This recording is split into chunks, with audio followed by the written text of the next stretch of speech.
السلام عليكم يا أصحابي، إزيكم عاملين إيه؟ يا رب تكونوا دايما بخير. قصتنا النهاردة مع الأرنب أرنوب وحكايته مع الخس والجزر.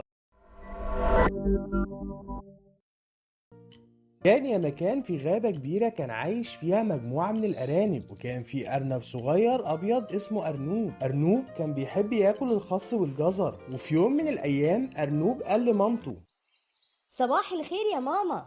صباح الخير يا أرنوب. ماما يا ماما، أنا جعان جدا، ممكن من فضلك تحضري لي الفطار؟ طبعا يا أرنوب، حالا الفطار هيكون جاهز.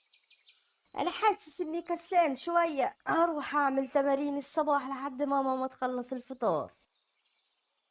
هوب هوب، واحد اتنين، واحد اتنين، واحد اتنين، وكمان هوبا. لا لا لا، لا لا لا. أرنوب أرنوب، أنت فين يا أرنوب؟ أنا هنا يا ماما. يلا يا حبيبي، الفطار جاهز. ايه ده يا ماما، خس وجزر؟ انا زهقت يا ماما من الخس والجزر كل يوم. ايه يا ارنوب الكلام اللي انت بتقوله ده؟ انا اول مره اسمعك بتقول كده. الخس والجزر ده يا حبيبي اكل كل الارانب، ولازم نشكر ربنا ونقول الحمد لله. وهنا زعل أرنوب شوية وما راحش ياكل. ماما، انا ممكن اروح اتمشى شويه في الغابه؟ مش هتفطر يا ارنوب يا حبيبي الاول؟ لا يا ماما، متشكر، مش هاكل دلوقتي. خلاص روح يا ارنوب، بس ما تتاخرش.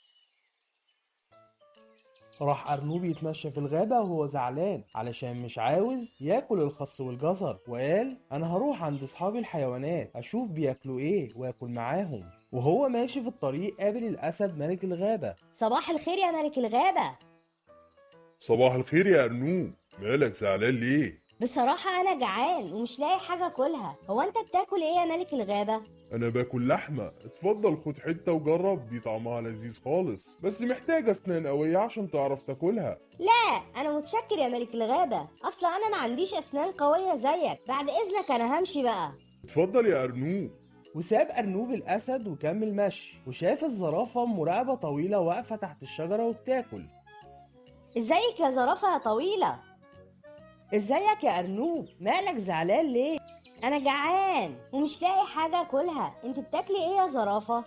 أنا باكل أوراق الشجر، اتفضل كل معايا.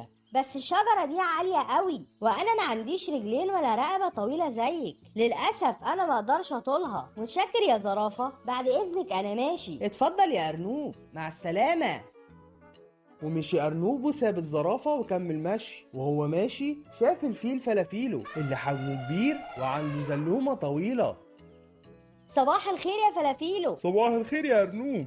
ازيك، اخبارك ايه؟ مالك يا أرنوب، مالك شكلك زعلان كده ليه؟ انا جعان ومش لاقي حاجه اكلها خالص يا فلافيلو. طب تعالى كل فول سوداني يا أرنوب، اتفضل، ده طعمه لذيذ خالص وحلو جدا. فول سوداني ده عنده قشر، وانا ايدي صغيره معرفش اقشر، وكمان سناني صغيره وضعيفه ما اقدرش اكله. شكرا يا فلافيلو، الصراحه مش هقدر. سلام.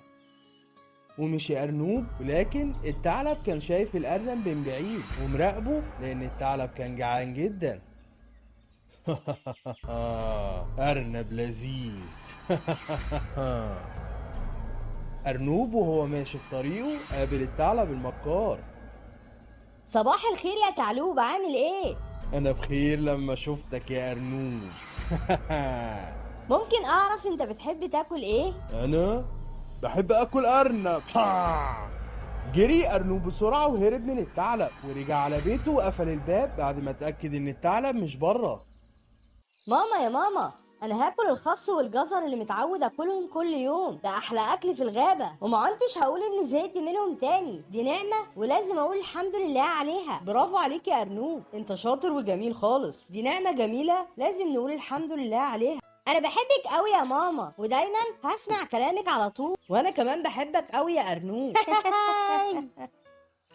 وبكده يا أصحابي نكون اتعلمنا من أرنوب ما نزعلش ماما وناكل أكلنا ونقول الحمد لله. ولهنا بتنتهي قصتنا، وما تنسوش تدوسوا على لايك وتشتركوا في القناة وتفعلوا زر الجرس علشان تشوفوا الحلقات الجديدة أول ما تنزل. سلام.